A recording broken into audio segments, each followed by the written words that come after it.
I'm Michael Toscano. Okay, from the start. The acerola cherry. Alfalfa leaf, aloe vera, apples, asparagus, banana. Beets, bell pepper, broccoli. Blueberries, blackberries, cranberry. I make my Texas superfood from 55 raw, vine-ripened fruits and vegetables. Mangosteen. Pineapple, sweet potato. Papaya, parsley, peach. You can see all 55 on TexasSuperfood.com. Raspberry, spinach, all of the nutrients that we need on a daily basis. You know, it's been barely a week, and already my skin is better. I lost 60 pounds. I mean, that's huge. Since I've been on superfood, I haven't been sick. I'm Dennis Black, here in Dallas, Texas. Wouldn't you rather be healthy, energetic, and fit? It's borderline shocking how much energy I have. Join us on TexasSuperfood.com. TexasSuperfood.com. Or call 877-55-TEXAS. That's 877-55-TEXAS. 877-55-TEXAS. Or TexasSuperfood.com. Free agent. Drugs or alcohol abuse can tear a family apart. In Santa Clarita, just like everywhere else, it's an epidemic. The Way Out Recovery is here to help. Call them now at 296-4444 or visit them on the web at thewayoutrocoveryscv.com. The Way Out offers outpatient treatment for adolescents, adults, and family members. The Way Out is compassionate, caring, professional, and confidential. You and your family don't have to suffer any longer. Call the Way Out Recovery now, 296-4444, or visit thewayoutrocoveryscv.com and make an appointment. Asking for help is the first step.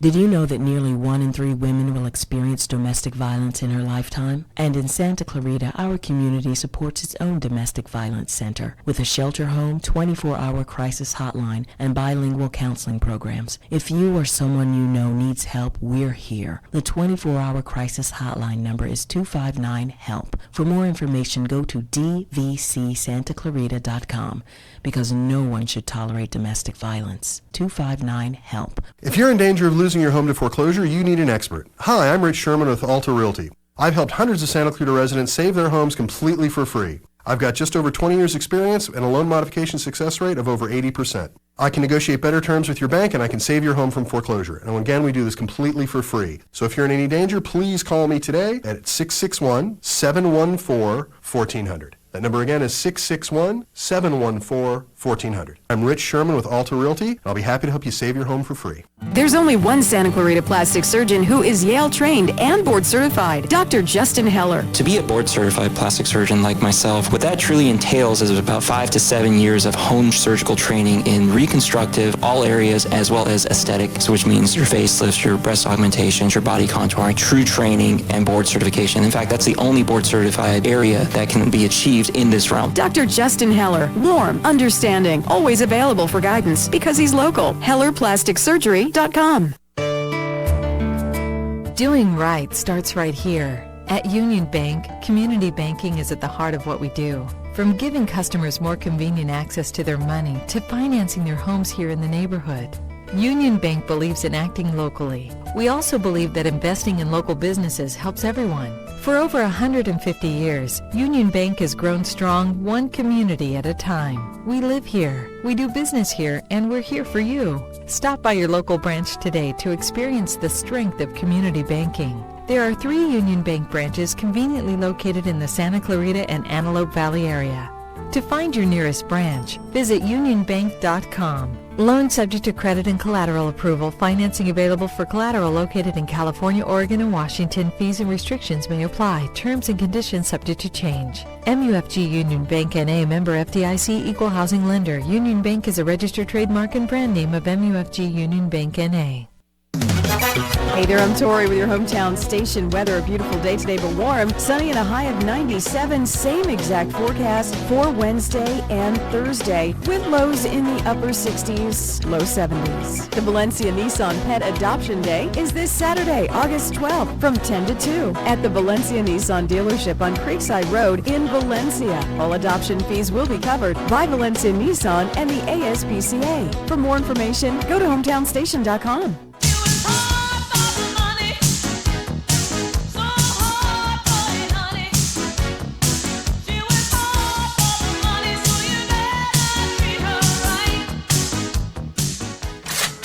This is Arif Halaby on your hometown station, AM 1220, KHTS.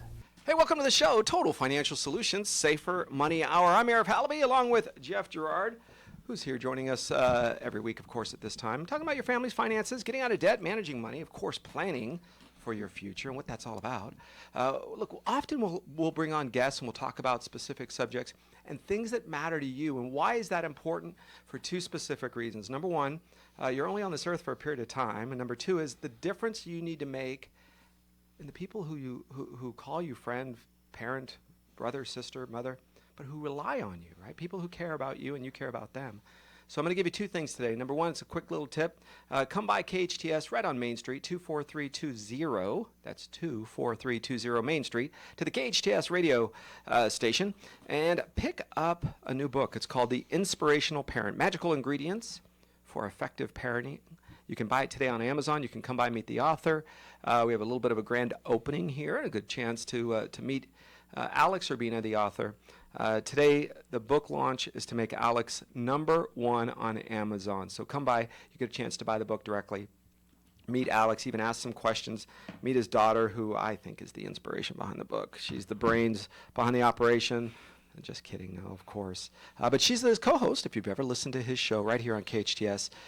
Very wise for a young woman of her age, and somebody that I think can help us all be a little bit better parents between Alex and his family. Book is Inspirational Parent. All right, folks, joining us today is a special guest, somebody I've known for quite some time. Now, why do I say a special guest? Because we don't often get somebody who is such an expert in their field. And it matters a lot because today we seem to be seeing a lot of changes in the legal world. We're going to talk to attorney Lisa Golshani. Hi, Lisa.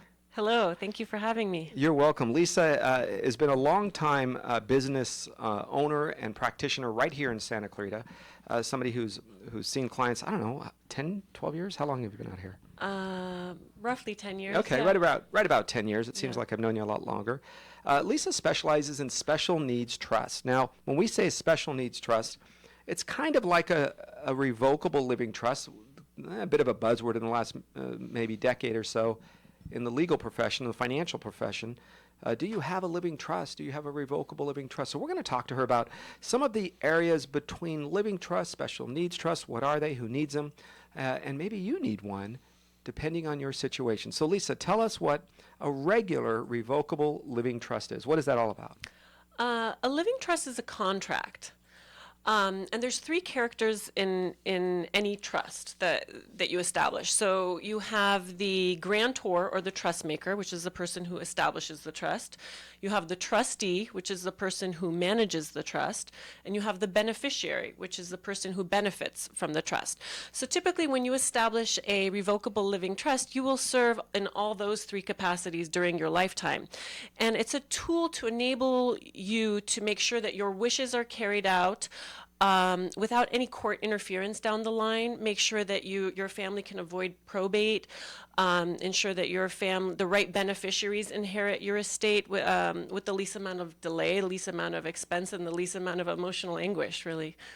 Yeah, we have seen that. We're going through 3 in our office as we speak of people from various levels. Two of them are actually friends, meaning they died without any siblings. They died without any children or spouse. So they've left, in some cases, 6-7 figures of money and assets to a friend. Mm-hmm. And that same friend who has zero legal experience is trying to navigate and figure out what forms to fill out, what are my deadlines, what are the requirements. And that can be very complicated. But so we always say, seek the advice of an attorney. You think that they're absolutely not involved once you have a living trust, and that's not true. They still need to be involved in the situation, certainly a lot less. Certainly you're not going to go through probate, but you are going to have the need of having an attorney involved in some portion of it, at least to make sure you're on the right track. Right. Now, fast forward, some people have the requirement for a special needs trust. Correct. Now, what's the difference between a revocable trust and a special needs trust? Well, a special needs trust can be revocable initially as well. But a special needs trust is a special type of trust that's established for an individual with a disability. And typically these are parents of children with disabilities that are establishing these trusts so that they can provide for their children, leave an inheritance to their children without it affecting their eligibility for needs-based public benefits such as supplemental security income and Medi-Cal. Go ahead. Yeah, I know, Jeff, you had a question on the purpose of it and why it kind of fits into, and maybe even who.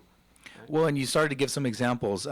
Where does somebody cross over, Lisa, when they would not need a special needs trust versus needing a special needs trust? Meaning somebody might think they have a trust and they have the parameters that they've set forth, and someone's going to help execute that, and it's going to benefit their beneficiaries. Mm-hmm. But when do they cross over into the world of needing a special needs trust? Mm-hmm. So if you have a loved one with a disability that may not be able to become self-sufficient, self-supporting as an adult, and may need additional assistance and may need access to government needs-based programs, then you definitely want to explore the idea of establishing a special needs trust, because a basic living trust is not going to provide for an individual with a disability in the same way. Won't give them access to public benefits, won't provide for a system of advocacy the same way that a special needs trust would. So we're going to cover in a few minutes some of the examples of what, who is the person in your family and how does it cross over? Because I can give you multiple examples where it isn't just a parent-child, but it's other people. Right. But more importantly, when we're talking about planning, sometimes there's consequences to not planning. Absolutely. What happens there?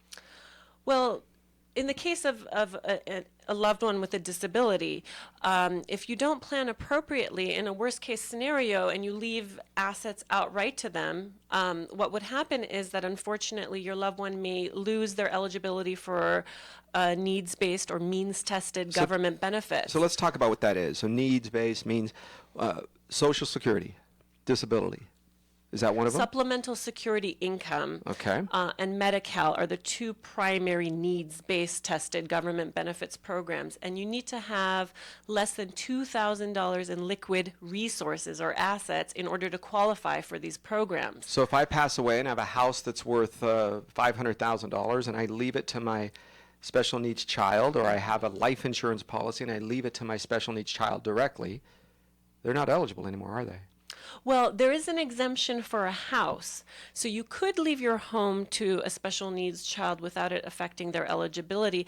However, there's other problems with that. So typically, unless it's just a physical disability, if we're talking about a cognitive or emotional mental disability, typically we don't want to leave assets outright to your loved one in that manner because they can be taken advantage of. They may not be able to manage that asset properly. They could get swindled out of it. So there's a lot of risks associated with leaving assets, even if they're exempt, to a loved one with a disability. Now, is the house exempt if I leave it to a special needs child as long as they have it as their primary residence? Correct, as their primary residence. But if it's a rental property or if they're staying in a group home and I leave my home to them, it's no longer their primary residence? Yes, correct. Then it's no longer exempt. So if they have needs that are medical or psychiatric in nature and they're in a special home, a special needs trust needs to be established, needs to be there to manage whatever it is that you would normally leave to your children. Correct. Otherwise, if let's say in the case of the life insurance policy, if you were to leave that directly to your loved one with a disability, then they'd have to spend down that money before they could requalify for these public benefits. And at that point, they're at the mercy of the government to provide for all their needs, and there's no system in place to supplement all the needs that aren't being provided through government programs. So really there's a planning of a just-in-case scenario, but we have talked on many occasions where people are living longer, and it isn't just the parents. Eventually, in a normal course of events, parents pass away first, and then children.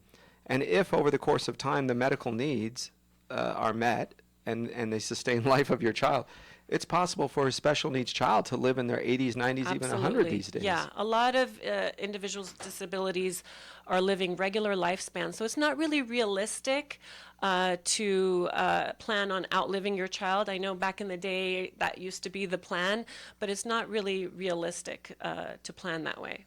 I think part of the challenge as well is what we're looking at is people will think, well, you know, I just don't have enough money. I'm not that rich. We're a simple family. We both work. We have a basic, everyday kind of a lifestyle. Where is that financial line that says, yes, I need a special needs trust, or I can just do it? You know, there's not an absolute line, but even $50,000, even $100,000 can really make a huge difference in the quality of the life of your child down the line, to be able to tap into that as an additional resource in the event their needs aren't being met. So you don't have to have, you know, millions of dollars in order for a special needs trust to be helpful. And this is a scenario, as you're the expert, where life insurance proceeds can be a very valuable tool, because they can create an estate when none exists, and the life insurance proceeds pass free of probate and can go directly into a special needs trust and create assets where otherwise there wouldn't be any. So why that's so fascinating, folks, is your basic everyday, if you will, American family that works hard, goes to work, lives and creates life, and takes care of their child, often has one of the parents as the caregiver. And usually it's the mom, but it can be either of them. Right. And that caregiver is often given up their career, or at least maybe potential advancement in their career, to be home and to take care of that child. You tell me what other relative is going to do that. Exactly. So it's really unrealistic to expect, you know, the siblings of your special needs child to step into that role, because they're going to have their own duties and obligations to their own family.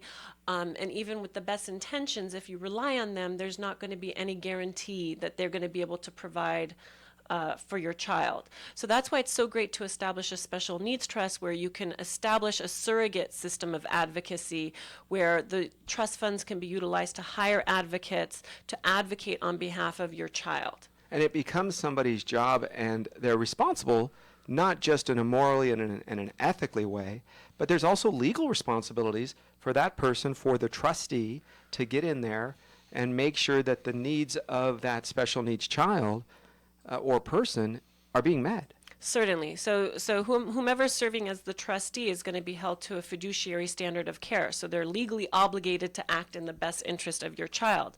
Whereas if you leave assets to other relatives in the hopes that they're going to provide for your child, they're not bound to that.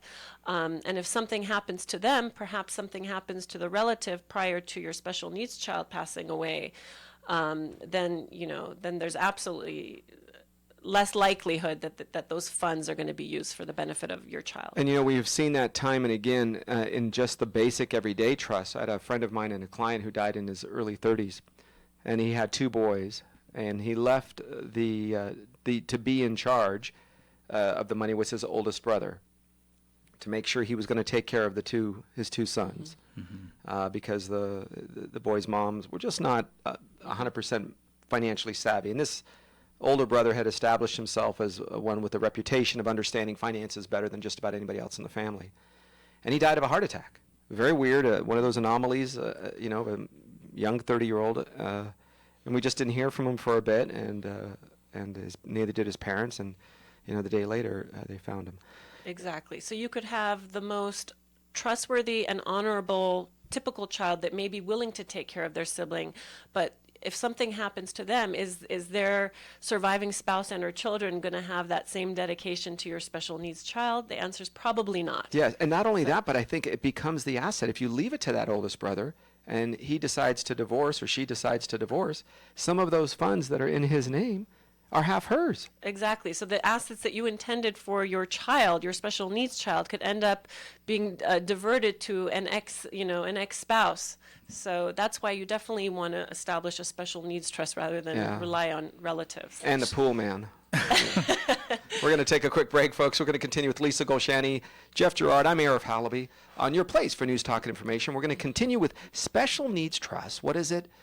When do you need it? We're going to come up with some examples here. So maybe you'll find yourself fitting into some of those examples and say, maybe I should give Lisa Golshani a call. We're going to get her phone number to you and a way to contact her in just a minute when I come back here on your place for News Talk and Information. I'm Arif Halaby on AM 1220 KHTS. What to do, what to do. Your child's birthday is almost here. Put your birthday plans on ice. Ice Station Valencia. Throw a hassle-free party for 10 or more with an Ice Station party package. Public skating, rental skates, group lesson, birthday cake, pizza, soft drinks, party favors, and a decorated party area. Your party hostess will have a gift for your birthday child. For your fun ice skating party, call 775-8686 and keep your party cool. Ice Station Valencia, across the street from Valencia High. It's summertime party time. Have an office, birthday, bridal, or any party coming up? Flame & Skewers offers an excellent selection of tasty cuisine at reasonable prices. You gotta try it. We have healthy, fresh catering options for all your upcoming events. Visit our newest location in Granary Square, Valencia on McBean Parkway. Order online at flameandskewers.com or come in. Flame & Skewers, healthy, fresh Mediterranean food at its best. The best live theater can be found right here in the Santa Clarita Valley. The Canyon Theater Guild has been entertaining audiences for decades with top-quality musicals and plays. Located in Old Town Newhall, the CTG also offers workshops for the young actor in your family. For more information, call the box office at 799-2702 or go to canyontheater.org.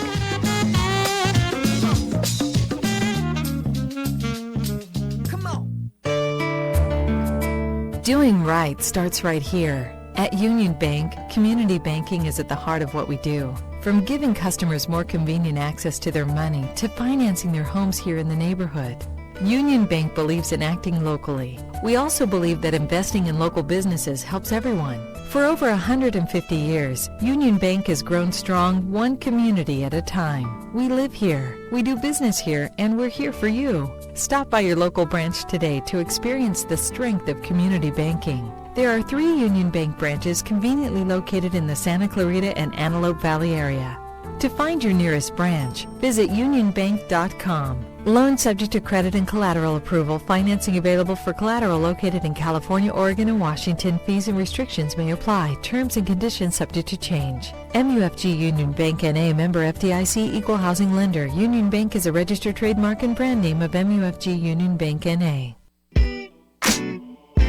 This is Alex Urbina, your local life coach, radio personality, and as of today, officially author of The Inspirational Parent. The Inspirational Parent is a book promoting conscious parenting and healthy relationships. If you're yearning for extraordinary relationships with your children and your family, you need a copy of my new book. Buy the book today on Amazon.com, email me your receipt, and I'll give you a free ebook. Email me at theinspirationalparent@gmail.com. KHTS, your hometown station.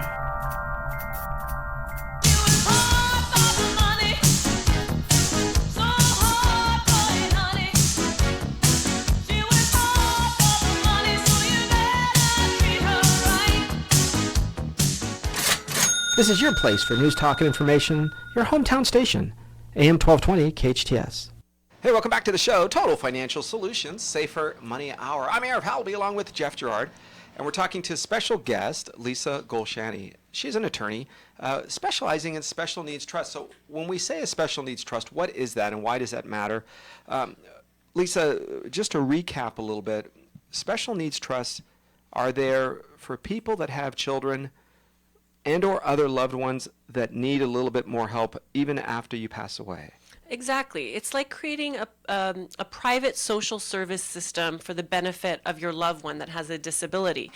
And within that system, you're able to provide financially for your loved one while still preserving their needs-based public benefits.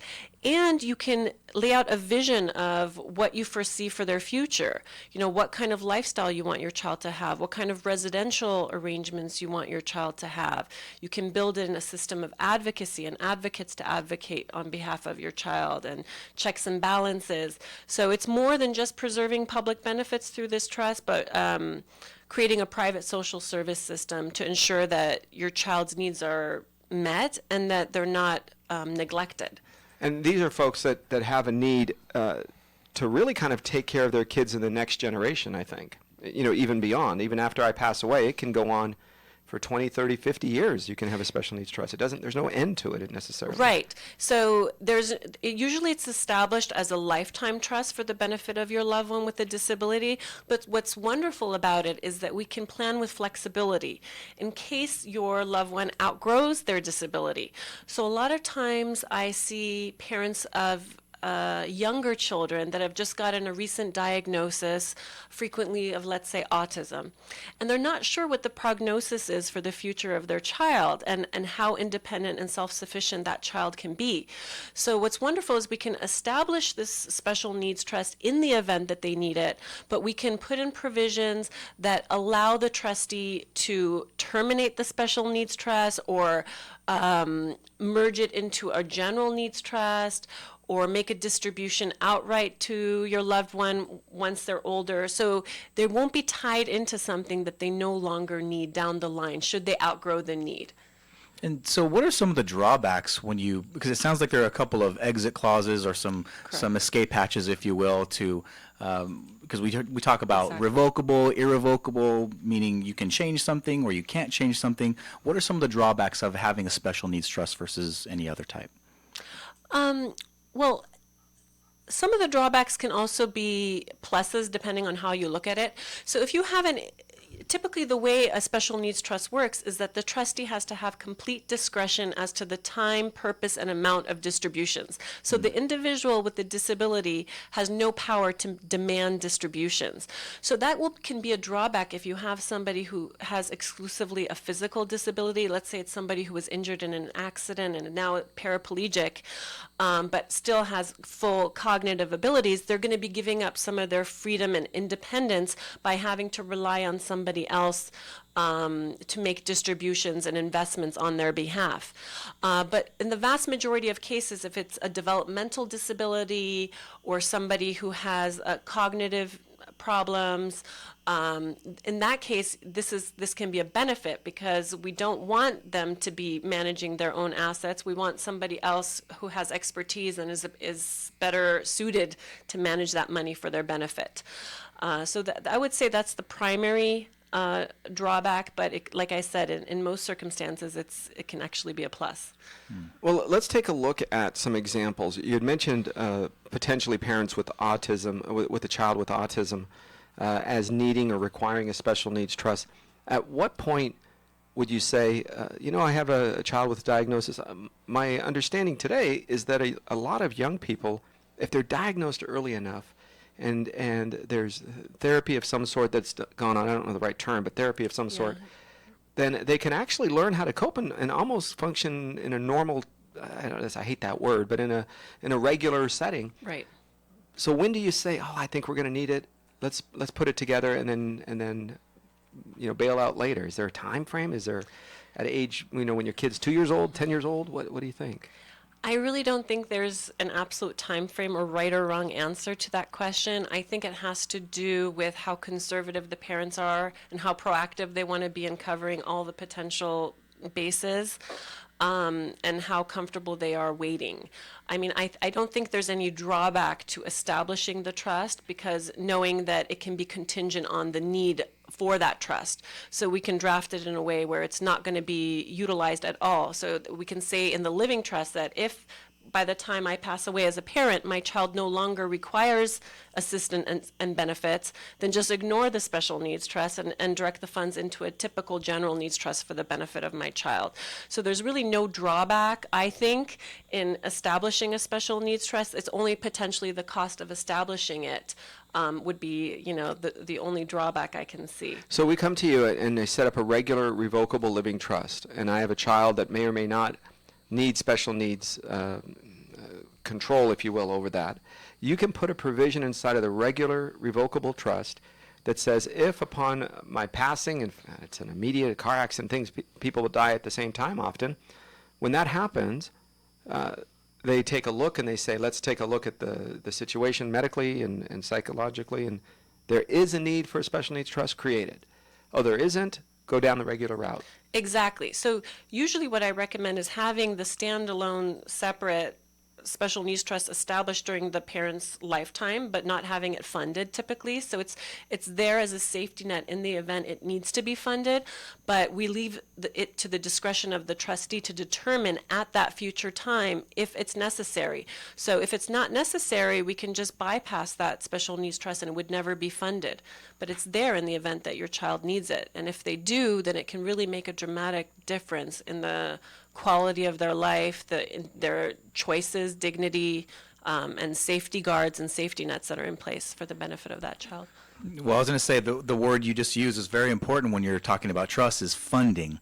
So many people establish a trust, and Arif, you can testify to this. How many trusts have you seen that were not properly funded? And people almost all of them. They walk along their financial life and they think they have a trust and everything is good to go, and it's not.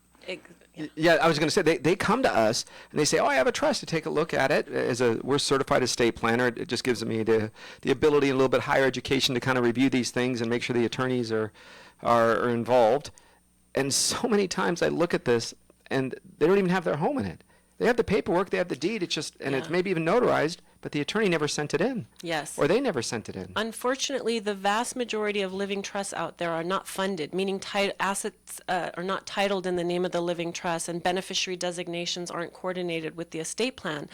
And the vast majority of these plans are going to fail to accomplish that client's objectives. That's why it's very, very essential that you work with an attorney and make sure that your assets are owned by the trust. Otherwise, all you have is a expensive, ineffective stack of documents. That's right, a bunch of paper that has no value. So we're dealing with one right now where the client has come to us and said, I'm dealing with the living trust that was done for, I don't know, $300 online or something, and it was contradictory. In other words, part of the trust said always do this, and the other part said always do that. And so they're trying to figure out through the court, and of course, lots of attorney fees. Exactly, much more than you would have paid to have it done up properly tens to of begin with. thousands of dollars. Yeah, okay, it may have cost $2,000 or $3,000 to do a regular revocable trust at the beginning, but they're into the tens of thousands right now. Exactly. And they're trying to decide what was the real intention of the person who funded it. Did they want to have this provision or that one, because it's contradictory? So be very careful about your living trusts and the provisions that you put in it, and make sure it's done by a professional. I know that you think that you can do almost anything online, but try filling a cavity or doing your own knee surgery online. Some of these things do require professionals, and it's not just to do it yourself. Well, and to speak to having, to your point of having an attorney write these up and help manage this, and number one, they're going to make sure it gets funded when you work with an attorney, with a professional. The other thing is, you're talking about the contradictory part of it. The language in a trust, that's no joke. That's not for someone to just grab something offline that applies to everybody that's like a cookie cutter. You may have a special situation that requires some open architecture to have those provisions later on, because needs change over time potentially for a lot of people. And if you're bound by the things that were written 10 years ago and maybe a law change or something, that could ruin the whole thing for you. Exactly. It's really essential to have your plan reviewed, even if you did establish it through a paralegal or online or some service like that. At least have an attorney review it and give you some feedback. And a lot of the trusts that were recently established, even just maybe 5-6 years ago, are in need of revision because of all of the estate tax changes and the new laws that are in effect. So a lot of those plans are already outdated and need revision. And a lot of the provisions in there can do families more harm than good because the estate tax exemption has gone so high. So it's really essential to periodically have your plan reviewed by an estate planning attorney. Lisa, what's a good phone number for you? I want folks to be able to write this down. 661-362-0770. Okay, folks, you can get a hold of Lisa Golshani, 661-362-0770. And a website for you, of course, www.golshanilaw.com. That's GOLSHANILAW.com.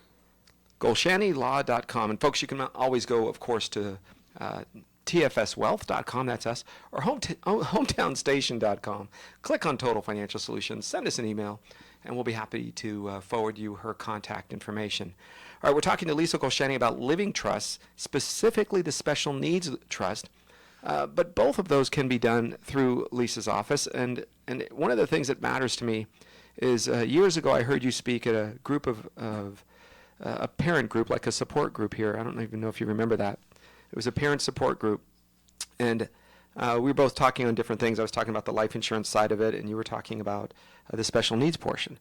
And one of the things that impressed me the most is you had a depth of understanding of not just the legal side. That's nice, that's interesting, of course. But the personal and the emotional things that can happen with the parent, especially when you have 2 or 3 or 4 children and maybe 1 or 2 might have special needs. How do you plan where you think you might be favoring, quote, loving one child more than another, when the truth is there's an emotional component to this, and people need to know that that's there. Exactly. So there's a lot of factors to take into account when determining how to provide for each child. So it's not necessarily in the best interest of your children to be treated equally. So you have to determine, how are you going to foster the best relationship amongst your siblings. You don't want to alienate one child, but one child may have greater needs than the other, and one child may be able to manage their finances better than the other. So really you have to look at each child as an individual and determine what's the best way to structure an inheritance that you're leaving to them. So let's say you have 3 children, one with a substance abuse issue. We dealt with this and the lady was too late to make any changes, and she passed away, and I'll tell you the horror story in a minute. And she left about $800,000 and change to each one of these kids, each one of the young men. Well, not young men, which one of the men? And one of them had a huge substance abuse issue. And I said, listen, you have to figure that this is not going to help him. Oh, well, I'm not really sure. I don't want him to think that, me and his dad didn't love him. Well, that didn't go well. He spent $800,000 in about 4 months. Oh, what a shame. And is now living on the street. Yeah, it's horrible. Can a special needs trust be in place for somebody with substance abuse issues? It absolutely can. It doesn't mean that they're necessarily going to get public benefits as a result of having the trust, but it can provide a lot of the same safeguards and safety nets that it would for an individual with any other kind of a disability. So yes, if you have a loved one with a substance abuse problem, I would definitely recommend leaving an inheritance in trust, whether it be a special needs trust or a general needs trust that's a lifetime trust where somebody else, another successor trustee, is in charge of managing those assets. And if you feel bad about having somebody else manage it, you can always put in the provision that should they outgrow the addiction and become, clean and sober, 10 years, you can put a number in there. Then at that point in time, they can take over control of their trust and resume, control at that point. And how is that decision made, whether they outgrow the special needs component or whether they outgrow the addiction? Yeah, who makes that decision? Typically, it's the trustee that you've chosen, and within the trust, usually we put in multiple factors that the trustee should take into account. So one of them is, what is the likelihood that this person may have a relapse of this condition or need assistance down the line? What other resources are available to them? And typically we put in a standard that that person should be employed full-time and self-sufficient for at least 3 years. So there's various factors, but ultimately we leave the discretion typically to the successor trustee. Well, what you kind of do is you lay out a blueprint or a checklist, if you will, so that when all of those boxes are checked, now that's basically the qualification process, and they've basically put themselves beyond any doubt that they can self-sustain once they receive that inheritance, right? Exactly. So and it's interesting you're asking that question about when does it make sense to actually do this. It doesn't always have to be a physical or cognitive impairment. It can be a number of examples out, I'm sure you have, where somebody would need at that special needs trust or a quasi special needs trust. So if it's somebody with substance abuse, what other examples can you think of? A lot of mental health problems, Okay. Schizophrenia, bipolar disorder, personality disorders, or just some people that are spend too much money and just aren't good at managing their money. Oh my gosh, do they walk into my office every once in a while, like daily? So all those individuals could really benefit from a trust where somebody else is overseeing the money for their benefit, so they don't blow it overnight, like as you said. Yeah, I think we have a study that the typical inheritance is spent within about a year, regardless of the dollar, $5,000 or $500,000, it doesn't matter. Wow. Yeah, if it doesn't have control, and it's funny, in 21 years now of practice, I can tell you, it is incredible how much of a statistic, accurate statistic that is. It's amazing. I guess they say, if you haven't earned it, then you won't be able to manage it. And that's why I respect always really encourage clients also to stagger distributions to their children. Even if they are doing outright distributions to their children, I always say, please don't do it in one lump sum. Give them, so if you do make, let's say 25% of their inheritance goes out to them and they make a bad decision, at least down the line, hopefully they can redeem themselves or have learned from their previous lesson. So it's always better to break it up and not have it in one lump sum. I have a question for you. I watched, oh gosh, probably must have been about 15 years ago, a young girl grow up very, very quickly.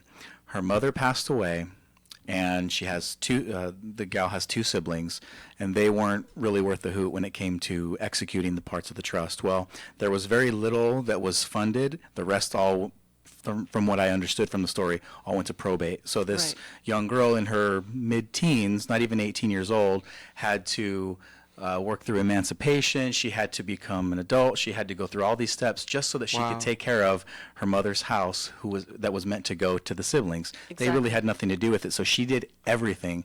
The reason I bring that up is because you were talking about control and having somebody outside of the family take care of basically executing your wishes in the trust. How important is it to not have a family member being the one that's entrenched in that and making the decisions and carrying out and executing the provisions of the will? Some people think of it, that's a great question. Some people think it's a privilege and an honor to appoint their child in the capacity of as trustee or executor of their estate, but it's really a huge responsibility.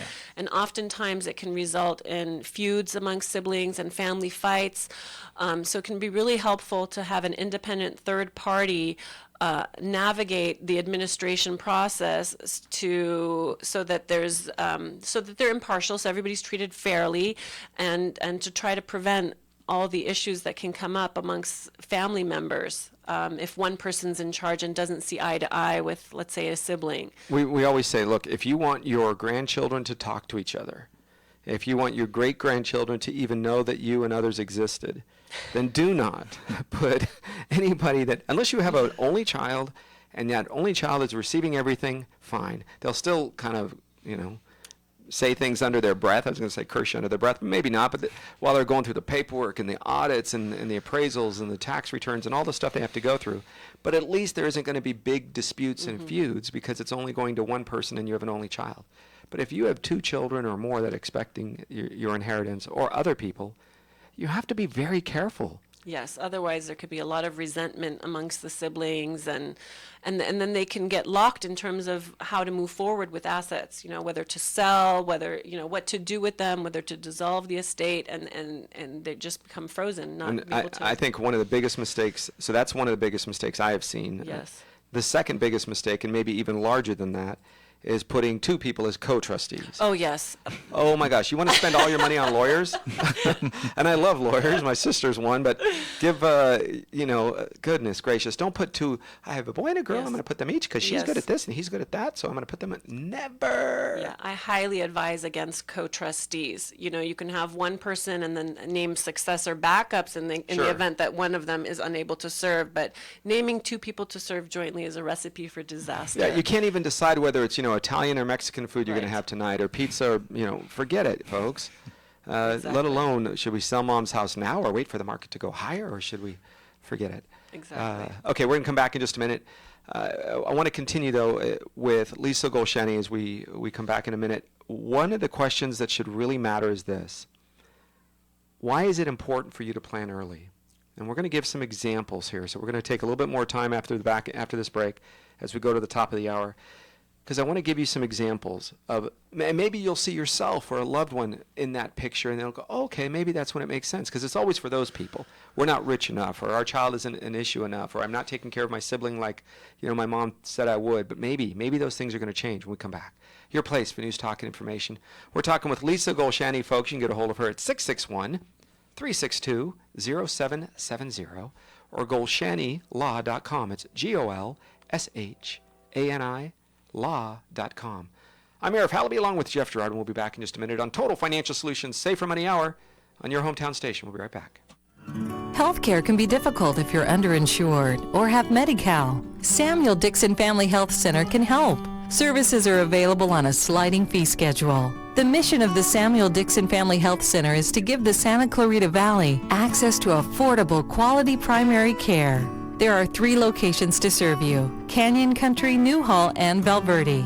Go to sdfhc.org for more information and to find the location most convenient for you.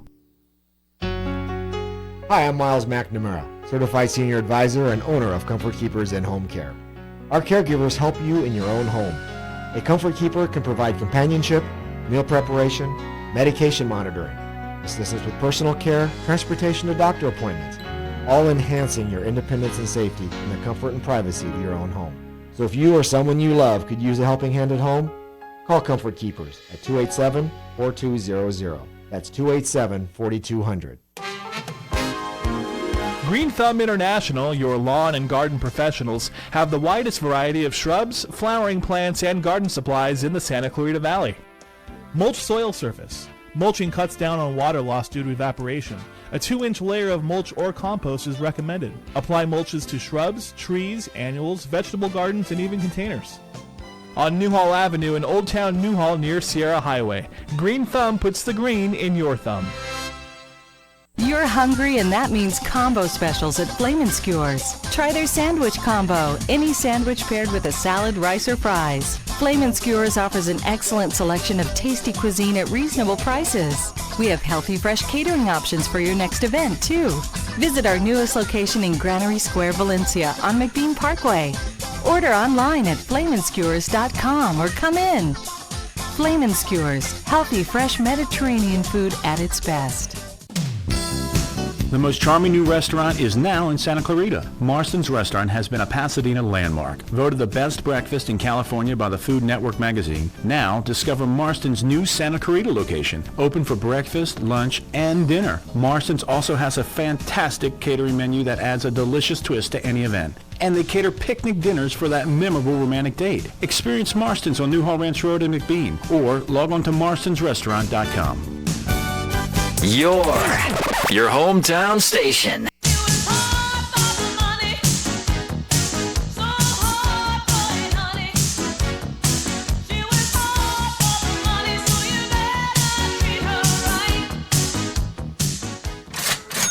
Thanks for listening to your hometown station, AM 1220 KHTS.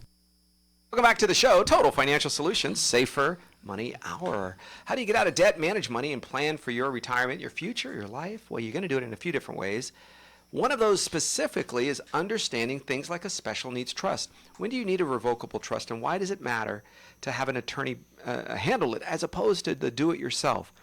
Look, I guess if you rent and you're a single person and you have $50 to your name, maybe you can do it by yourself. Certainly.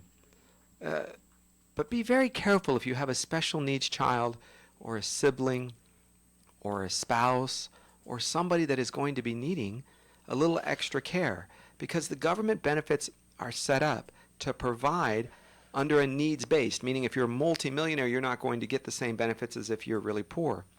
But what if you're in between? Does the government require you to spend down your last penny that you've worked 50 years of your life for, so your children can have to blow it through doctors and lawyers and everybody else in 6 or 8 months? And now they're stuck on whatever the government benefits will pay? Often those facilities are not up to the same standard that you might want your child or grandchild to be a part of. So you can subsidize the difference. You can bring them to a place that says, look, the government will pay this much. The benefits are already there. It's not as if anything's going to be made up. The benefits exist, but I'm going to pay the difference. So I can get them a little bit extra care. I can get them a little bit extra attention, maybe even a little bit more comfortable of a lifestyle, so that while they're alive, they're not going to be subject to living in a means that isn't really what you wanted, because you're the one that worked for the money, nobody else, right? This is still America. You built your company, you built your life. This is important. Your family knows and understands that your money should go to them. You know, Jeff, we've talked about this before, my co-host Jeff Gerard, where people will come to our office and they'll say things, oh, you know, I've saved my life. I didn't buy the boat. I didn't take the vacation. You know, I saved and worked very hard, and I never bought a vacation home so that my children could have money. And then when I die, my kids are going to take the vacation, buy the boat, and buy the vacation home. That's right. We say, well, look, why don't you just live your lifestyle the way you want? You can fund their inheritance with life insurance. It's tax-free. That's kind of nice. But don't forget to live your life.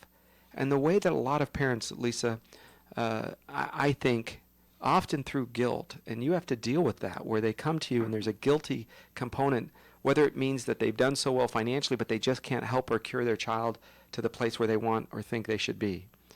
And so sometimes there's an emotional turmoil that happens. So give me an example, if you will, of somebody out there who may be in denial or emotionally just trying to deal with a recent diagnosis, whether it be, high functioning autism or low functioning autism, but somebody down there, or they just found out their child's going to be born with Down syndrome. How do we help prepare that on the legal side? Because I know you kind of know both of those things. That's a difficult scenario, because there is a lot of people that are in denial about the situation that their child is in, or they figure that they'll outgrow it, or or they just rather procrastinate and not deal with it. But the reality is that your child may not outgrow whatever disability they have, and it needs to be addressed. Because you never know when something may happen to you. Nobody wakes up in the morning and says, I'm going to plan on getting in an accident and dying today. So it's very important to plan early, because even if you think, well, I'll put it off and down the line I'll revisit it, and maybe, if they haven't outgrown it, but it may be too late by that time. And if your child does have a disability, then they may not be able to compensate for your failure to plan. So it's really important to plan early. How early, Lisa, are you finding people can apply for these government benefits? Do they have to be age of majority, or can a minor child start receiving some of that? And how does that tie in with someone's estate plan if they don't have one? Yeah, you can absolutely start applying for benefits while the child is in their minority. So there's a lot of benefits that are available, even to middle class or upper class families.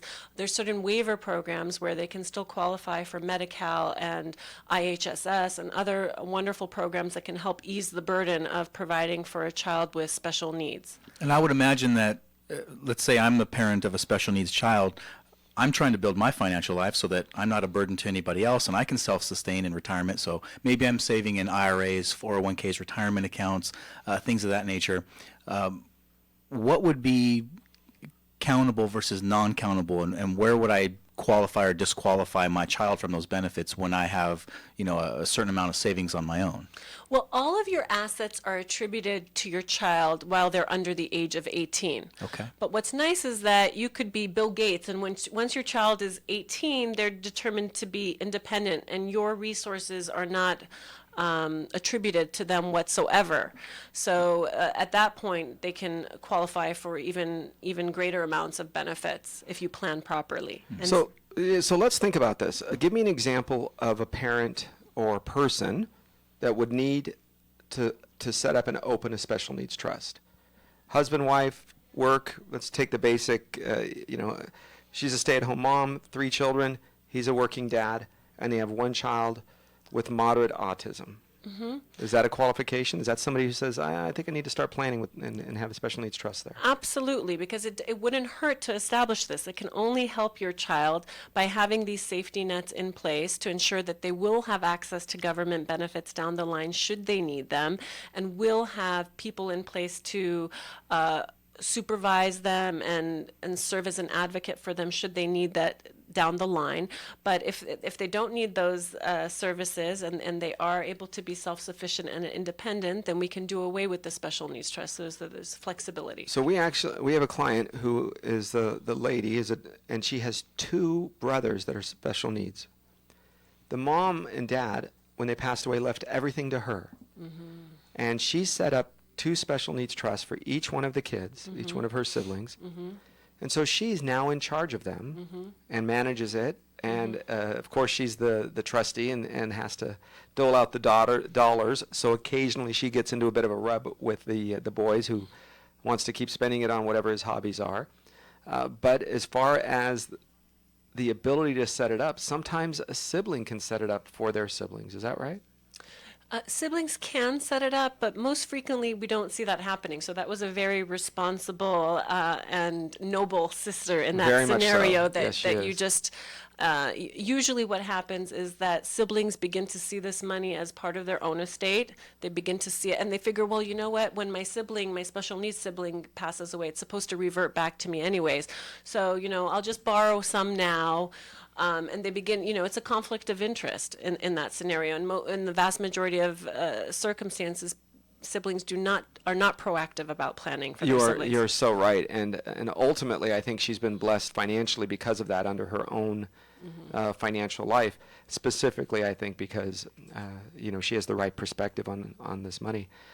Okay, so now we have a sibling sometimes is in a position. How about a grandparent? We are often seeing, especially with substance abuse or neglect, where their child is out of the picture and the grandparent now becomes the parent. Grandparent can set it up for either directly or indirectly for their grandchild. Is that right? Yes, and we see that a lot, just also because a lot of times, seniors have had a chance to accumulate more wealth and they see themselves in a better position to be able to provide for their grandchildren. And what's really wonderful about when you set up a standalone special needs trust, which is its own separate entity, separate from a living trust, everybody can make contributions to it other than the child with special needs. No kidding. I didn't know that. So, yeah, it's really nice because aunts, uncles, grandparents, parents can all contribute to this one trust. So it's much more convenient and cost-effective to administer down the line. That's very interesting. I like that as an idea because often in families, it takes more than one person, right, to take care of their sibling or their brother or their cousin, and that's very important. Last thing is sometimes we see parents in a situation where they're fine, everything's good, but now a spouse may be required, and the death to us part, if you will, is in place. But sometimes you have a husband or a wife, whether it's addiction issues or mental health issues. Does it make sense to have husband and wife set it up where one of the special needs trust is for the other spouse? Occasionally that does work, yes. So sometimes we can do spousal planning to ensure that the spouse will qualify for public benefits so that the other spouse doesn't become destitute, having to pay for their spouse's care and perhaps nursing homes and all the medical fees that are associated with that. Yeah, the old technique used to be you've been married 62 years, then you get a divorce. and they say, I don't know him, and even though they still love each other and they die holding each other's hands. But the system used to require them to have to divorce. It was pretty sad. Okay, last question here as we finish up for this hour of the program. What kind of distributions can a trustee make for a special needs trust? Real quick, health really, insurance? any kind of distribution can be made, and that's what's wonderful about it. So it could be for horseback riding lessons, it could be to pay for a companion, it could be to get special medical care for your child, it could be to provide them with better residential care. So, right now there's great public benefits, but we don't know if those resources are going to be there down the line. So let's say your child gets Section 8 housing and they're not happy there. It makes sense for the special needs trust to acquire another home or pay rent. So folks, I need you to contact Lisa Golshani. Special Needs Trusts really make a difference when you have any needs. You can get a hold of her at 661-362-0770. Thanks for listening. I'm Arif Halaby, Jeff Gerard, on your place for News Talk and Information, your hometown station. KHTS, Canyon Country, Santa Clarita. It's 1 o'clock, time for KHTS.